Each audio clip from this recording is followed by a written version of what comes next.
Sa ngalan ng Ama, ng Anak, ng Espiritu Santo. Amen. Panalangin para sa mga may sakit.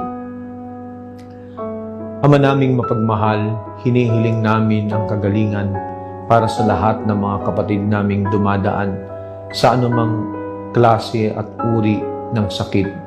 Katawan, espiritual, pinansyal, emosyonal, mental.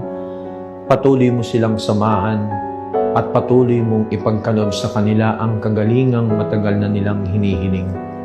Naway ang panibagong lakas na kanilang makukuha sa iyo sa pamamagitan ng kanilang panalangin ay tunay na magbigay ng panibagong pagkakataon upang sila'y patuloy na sumunod sa iyo at maglingkod. Patuloy mo silang basbasan sa kabila ng mga sakit at hirap na kanilang pinagdadaanan. Naway ang bawat isa sa amin ay tunay na makasumpong ng kagalingang hindi lamang pisikal, pagkos mas lalo tigil espiritual, upang kami patuloy na magsumamo at sumunod sa iyo. Ito ang siyang aming samantalangin sa ngalan ni Kristong anak mo na siyang tagapagpagaling. Amen. Sa ngalan ng Ama at ng Anak ng Espiritu Santo.